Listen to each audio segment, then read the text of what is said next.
Hey everyone, Nigel and Luke here, and welcome to Crime Zone.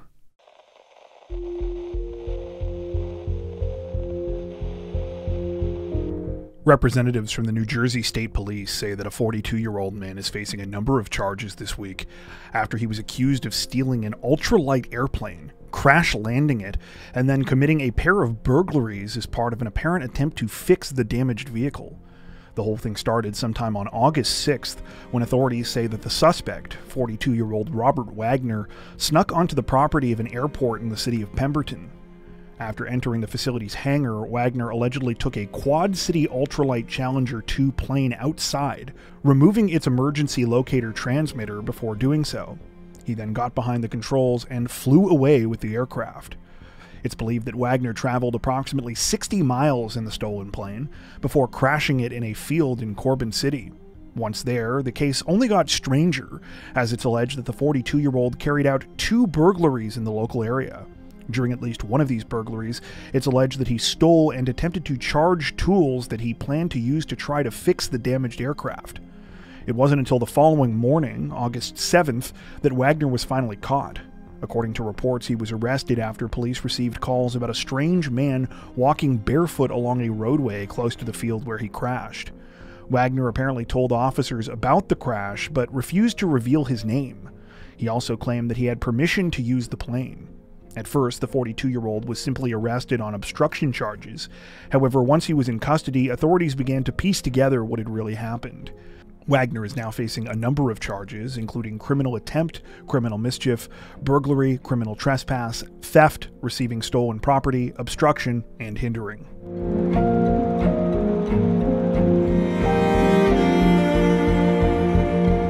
Authorities in New Haven, Connecticut say that they were left absolutely speechless this week after a man allegedly attempted to steal a police cruiser while an officer was still actively inside the vehicle. According to reports, the whole thing started not long before 11 p.m. on August 4th, outside of a New Haven police substation. The cruiser in question was parked outside of the station, and one of the officers had gone inside, leaving his partner in the passenger seat who was filling out some paperwork. The first officer was only gone for a short time. However, that was all it took for the situation to go completely off the rails. As the second officer was seated in the vehicle, he was approached by a man, later identified as 49-year-old Stacy Footman. After walking up to the patrol car, Footman began yelling for the officer to get out. Evidently believing that Footman needed help, the second officer unlocked the cruiser's doors and started exiting to see what was going on. He only made it part of the way out of the car before Footman allegedly hopped in through the driver's side door and tried to steal the vehicle.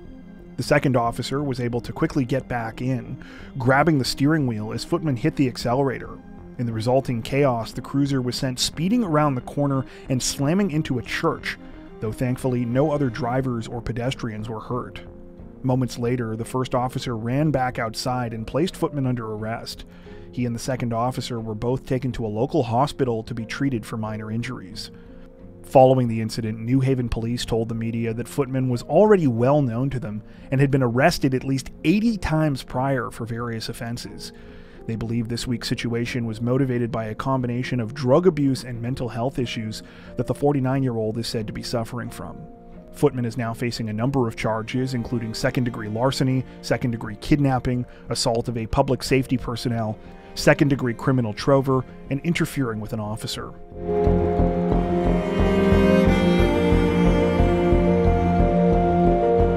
In other bizarre vehicle theft-related news, authorities in Des Moines, Iowa say that a local man is facing charges this week after he allegedly committed a carjacking while completely naked. According to reports, the strange incident began at around 3:30 a.m. on August 6th when the suspect, Tyler Johnson, was spotted running down Court Avenue in the city's downtown wearing no clothes. At first, onlookers were both perplexed and mildly amused. That was, until things got a lot more dangerous. After approaching the driver of a black sedan, Johnson reportedly jumped through the driver's side window and into the passenger seat. The car's startled owner got out as Johnson then climbed over into the driver's seat. Video footage captured of the incident shows the men briefly arguing and the victim throwing a punch at Johnson before he abruptly throws the vehicle in reverse. The open door of the car knocked the male victim to the ground and briefly dragged him before Johnson sped off. Thankfully, the victim wasn't seriously injured, though it sounds like his car is in for some expensive repairs. By the time police caught up with Johnson, he had allegedly crashed the vehicle into a tree not far from the original crime scene. At the time of this recording, Johnson remains in custody and has been charged with second-degree theft and driving while barred. For reasons I'm sure we can all understand, he is currently undergoing a mental health evaluation to see if he is competent to stand trial.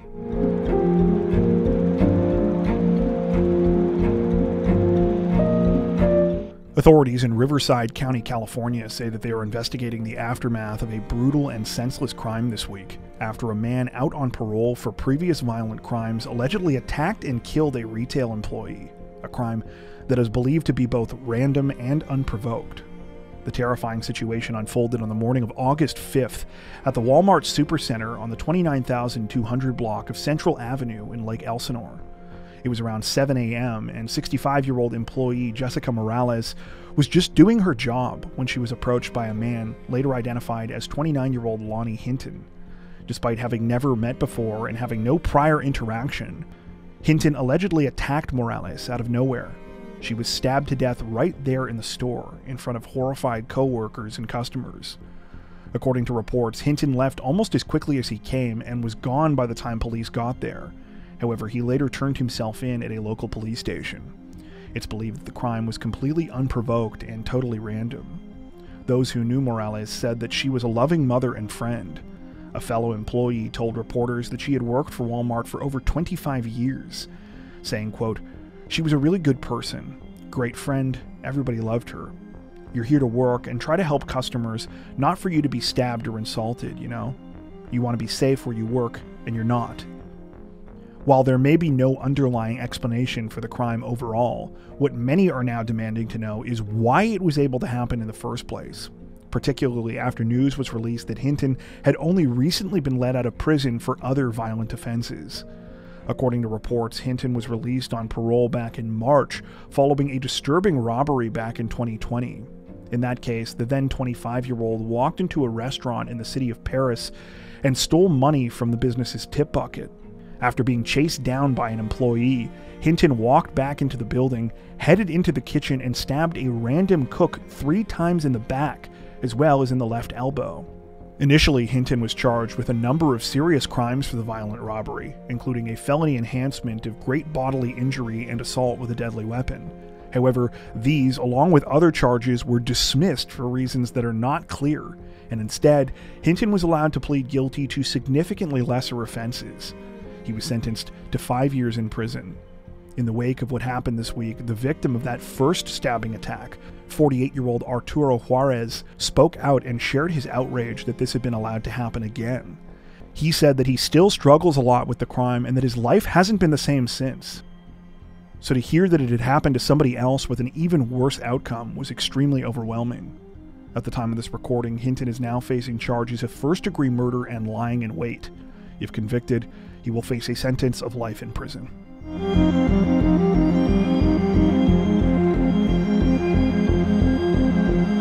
Representatives from the Chicago Police Department say that 3 fast food workers have been hospitalized this week after they were brutally attacked at their workplace by a man after they denied him free food. The incident took place around 8:30 a.m. on August 4th at a McDonald's location on the 7800 block of Southwestern Avenue.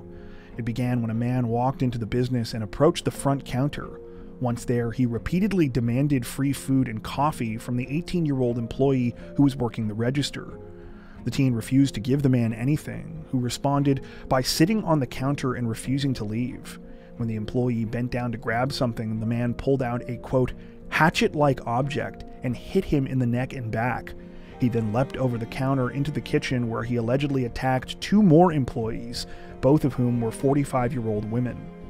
Though the man was wearing a face mask at the time, the victims and several witnesses were able to identify him as a regular customer, 24-year-old Jermaine Allen.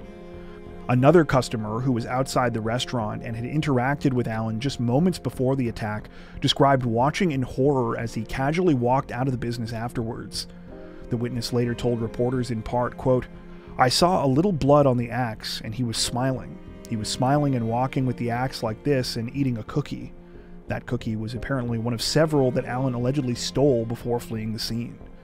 The 24-year-old managed to escape by the time police arrived. However, he was arrested several hours later when someone called and reported that he had come back to the scene and was at a transit stop across the street. Allen is now facing a number of charges, including 3 counts of attempted murder and multiple counts of aggravated battery. As for the victims, all 3 were taken to a local hospital. According to the latest available reports at the time of this recording, 2 of the victims are stable, while one of the 2 female victims is still in serious condition.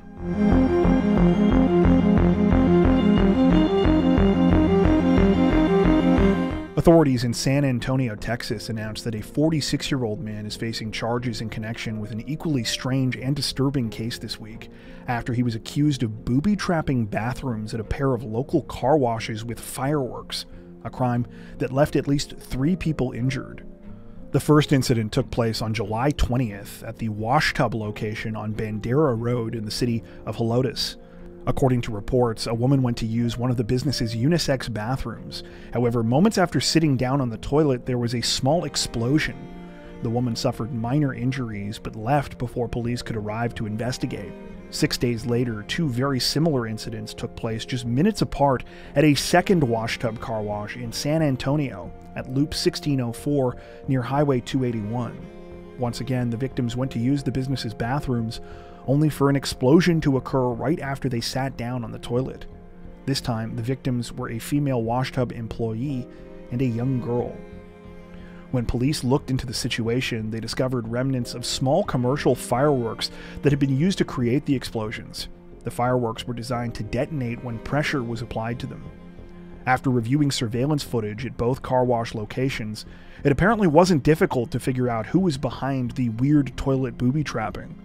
Footage clearly showed a man going into all of the affected washrooms a short time before each incident occurred, and then sitting in the business's lobby and watching intently as victims went inside. As soon as the fireworks were triggered, the man got up and left. Employees at the car wash chain were easily able to identify the man in the videos as 46-year-old Paul Moses Alden. Not only was he reportedly a regular at the businesses, he had a membership card there, and employees were able to give police video of his vehicle and license plate. Alden was arrested and charged with arson causing reckless damage or bodily injury. The incidents are still under investigation, and the 46-year-old could still be facing further charges.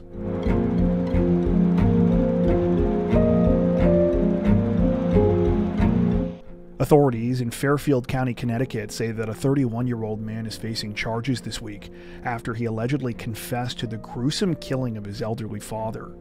The incident began at around 1 a.m. on August 3rd, when police in the town of Ridgefield received a 911 call from the suspect, 31-year-old Stephen James Uricchio. Uricchio told dispatchers that he had hurt his father inside their home on Powderhorn Drive. When officers arrived at the scene, they were greeted by the 31-year-old, who was standing outside the residence with his hands in the air. He was sweating profusely and had blood on his hands. After following the instructions of police and being placed in handcuffs, Uricchio was asked about his 83-year-old father, Mark. Chillingly, he replied, quote, "I murdered him."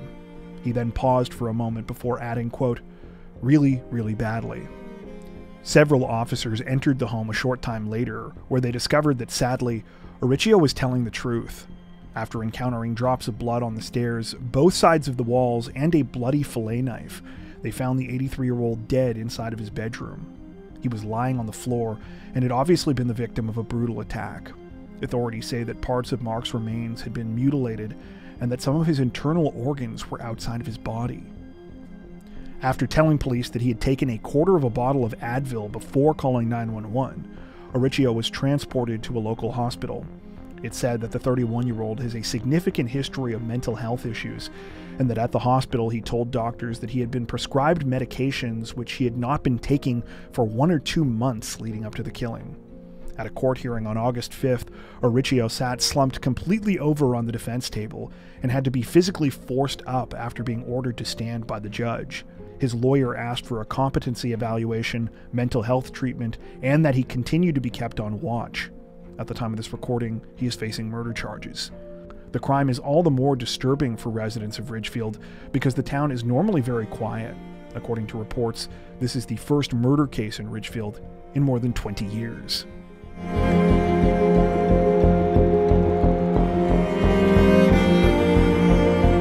Representatives from Florida's Lake County Sheriff's Office say that one of their own officers is dead this week and 2 others are injured following a terrifying ambush attack that was allegedly planned and carried out by a family of conspiracy theorists. The incident began shortly before 8 p.m. on August 2nd, when a man in a rural part of the city of Eustis called 911 to report that his neighbor, 48-year-old Julie Ann Sulpizio, was trespassing and attacking people at his home. The caller stated that Julie had hit several people, put one of them in a chokehold, and was rambling about religion and conspiracy theories. She was calling them sinners, said that she had been sent by God, and was accusing them of being involved in child abuse. When officers arrived at the scene, Julie was still there and reportedly continued to make similar statements. She told police that she needed to, quote, trick Lucy, apparently referring to Lucifer, then pointed to one of the officers stating, quote, you are one of them. She continued, quote, see, we needed to trick the evil to come out. As deputies struggled with Julie, who they say resisted arrest and continued to yell incoherently, other officers made their way to the 48-year-old's home, which was just down the street. When they arrived, they discovered 2 dead dogs in the front yard, as well as an open window that had the screen kicked out of it. As 2 of the deputies went into the house through a back entrance to do a welfare check, they were allegedly ambushed by Julie's husband, 49-year-old Michael Sulpizio, as well as her 2 daughters, 23-year-old Savannah and 22-year-old Cheyenne. According to reports, the family was well armed and opened fire at the deputies. During the shooting, one of Sulpizio's adult children could be heard yelling, quote, my king will kill all of you. You are Lucifer's children. One of the officers, Master Deputy Sheriff Harold Howell, was injured but managed to escape. Sadly, the second officer didn't make it. Deputy Sheriff Bradley Michael Link was hit as his back was turned and was then shot several more times as he fell to the ground and was trying to crawl to safety after running out of ammunition. He was trapped in the residence during the firefight and later died from his injuries. As soon as shots were fired, the SWAT team rushed to the residence. One more officer, Deputy First Class Stefano Gargano, was injured during the attack before the situation was finally over. It reportedly ended after Michael, Savannah, and Cheyenne turned their weapons on themselves. All 3 were later declared dead from self-inflicted gunshot wounds. After her arrest, police say Julie Sulpizio seemed pleased to hear about the carnage. A detective who interviewed her told reporters, quote, she was joyful. There was no remorse, none at all. As for the motive behind the awful crime, authorities say that it appears the entire Sulpizio family were believers in anti-government conspiracy theories. A search of the residence after the shootout uncovered, quote, anti-government propaganda and conspiracy theory-related media, as well as a stockpile of weapons and survival supplies. Based on how the attack began, it's also believed that the Sulpizios were trying to lure their neighbors over to their home to be killed. At the time of this recording, Julie Sulpizio remains in custody and has been charged with first-degree premeditated murder of a law enforcement officer, 7 counts of attempted murder, felony battery/strangulation, and 2 counts of battery and battery on a law enforcement officer. Before we wrap up, we'd like to take a second to give a huge shout out to everyone who has made it this far into the video. Seriously, thank you so much for watching. If you found today's upload interesting and informative, we'd be honored if you'd consider liking and subscribing, as well as hitting the notification bell and selecting all notifications to stay up to date with our latest releases. If you're looking for additional ways to help support the channel, we'd love to have you join us over on Patreon. Patrons get ad-free and early access to all of our content, as well as 4 additional stories per week for each of our Crimes of the Week and Crimes of the Week International videos. You can learn more at patreon.com/crimezone, where you'll also find some of the fine folks whose names are currently on screen. All that being said, we understand that not everyone has the means to support financially, and that's totally okay. We appreciate every like, sub, share, and comment that you send our way. Once again, thanks so much everyone, and take care.